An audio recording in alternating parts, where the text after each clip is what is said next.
Hello, sunshine, watercolor friend. Today I am going to be painting some very loose, very fun and colorful watercolor birds. I'm using a size 16 round brush from Princeton, my go-to brush, as you all know.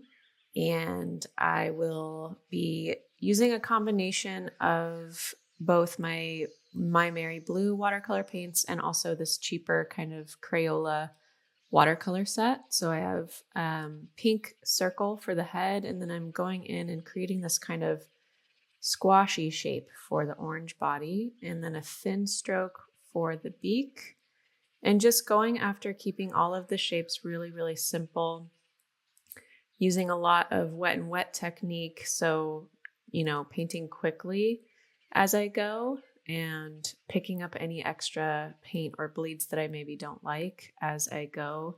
But this exercise or this tutorial is really all about just keeping things loose. I'm using green gold now to stripe in the wing of the bird and a little bit of Scarlet Lake or cadmium permanent red light.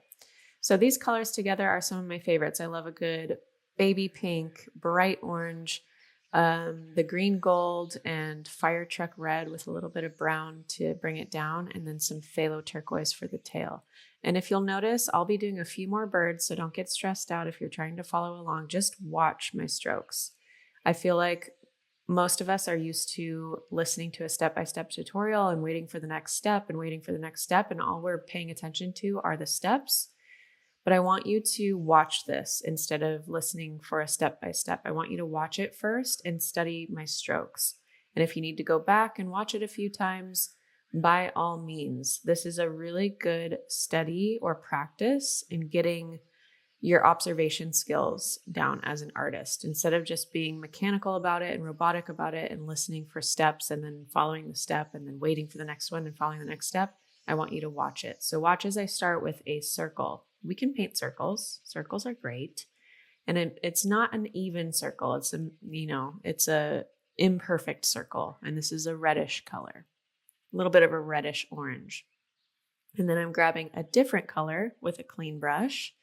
This looks to be a lighter blue. And I'm going to swoop around the top of the head, the top of the circle, to bring out the neck for this neck shape that's used with the side or belly of the brush. And then I'm bringing down with another color and going to bring out the body, which is more of an oval shape. And this whole curve or shape of the entire body so far of the bird is a C shape. Now I've got some black on my brush. And I'm really just going for stunning color combinations and really simplified brush strokes. So try not to overdo this.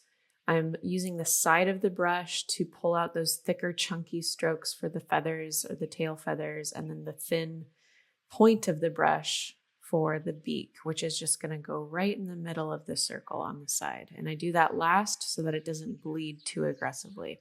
So same thing for this third birdie guy. We're doing a different color, but it's the same uneven, imperfect circle shape.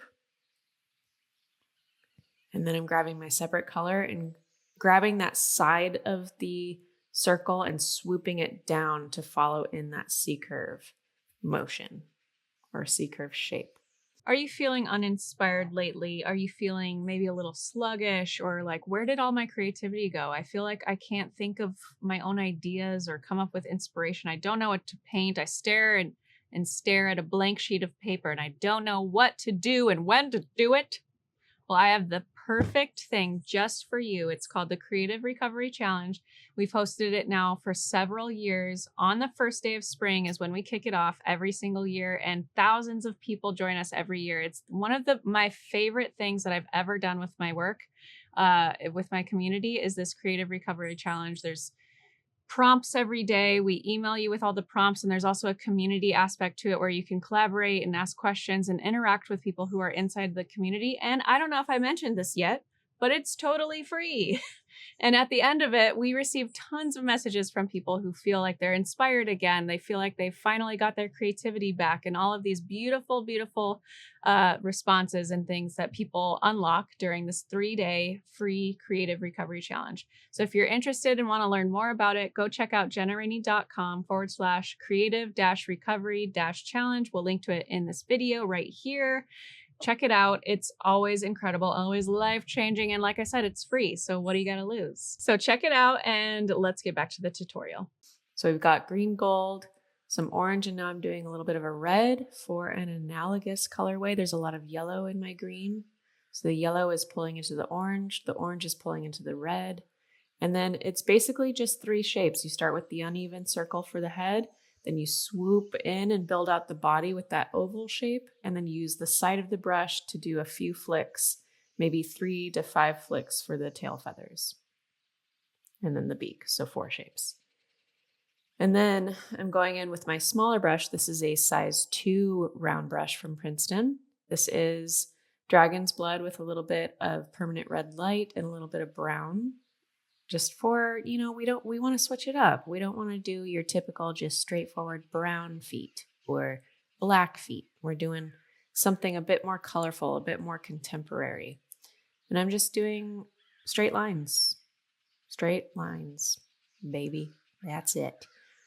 And the placement of these lines is important, but I want you to study these lines, study these shapes first before maybe in a few months we'll do a full-blown bird tutorial. But this challenge right here of just observing and watching someone's shapes without having the detailed breakdown or tutorial is going to really, really help you observe.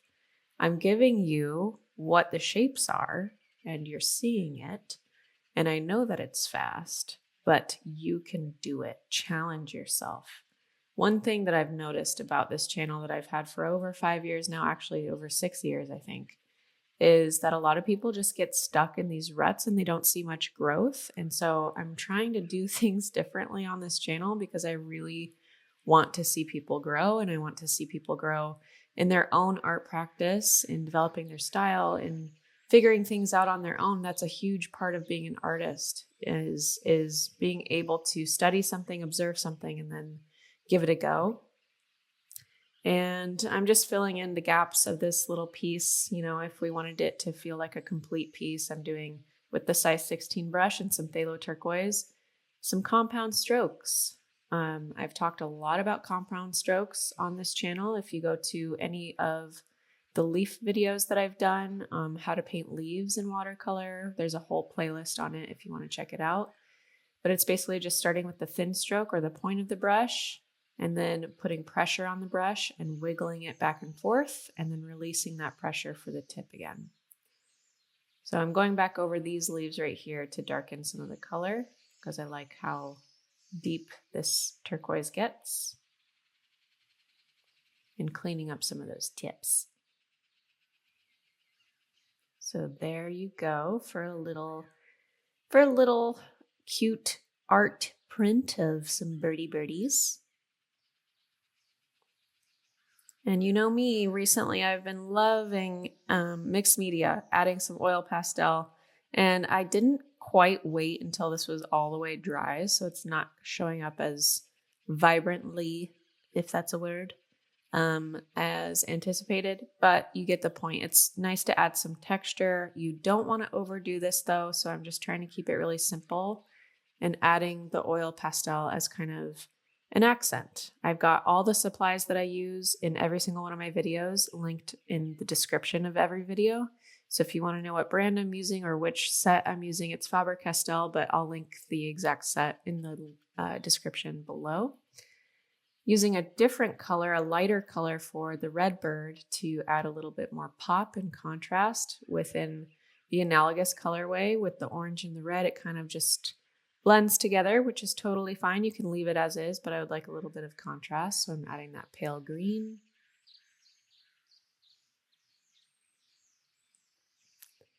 Always pausing and getting fresh eyes, assessing what it needs before moving forward.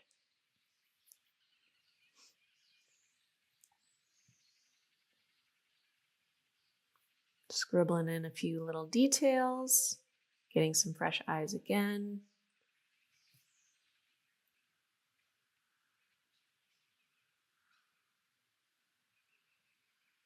And I decided to add these orangish red dots on top of the blue leaves. Didn't turn out exactly how I wanted it to because, again, we were impatient and didn't wait for the blue to dry.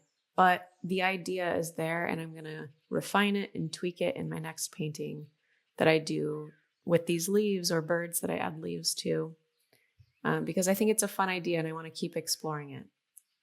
And that's what the process of becoming an artist or finding your own style is all about, is exploring things that are just in your imagination, giving it a go, having the confidence to give it a go and put paint on paper. And if you don't like it, not throwing in the towel on the idea, just trying it again and trying to refine it, analyzing the first work or the second work and noticing things that you could do differently or that you could tweak. Maybe it's the colors that are off. Maybe it's the shapes that are off. Maybe the lines need to be refined and cleaned up. All of that sort of stuff is what makes an artist a true artist. So again, now I'm exploring this pale green for the leaves, just to fill in some of the white space. I don't want to take up all of the white space, but we're exploring what this would look like as kind of a pattern or an art print. It's a little bit more complete than just having 3 random birds on a page. And now I'm adding a darker green oil pastel for detail. Once again, this is more of like a sketch, more of an idea, getting idea on paper.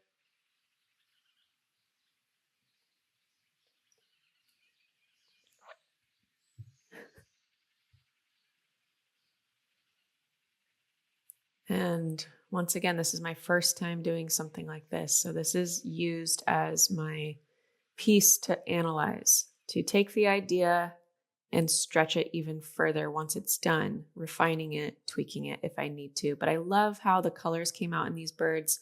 And this is the overall shape of painting birds. So I want you to give it a go, and thank you for watching.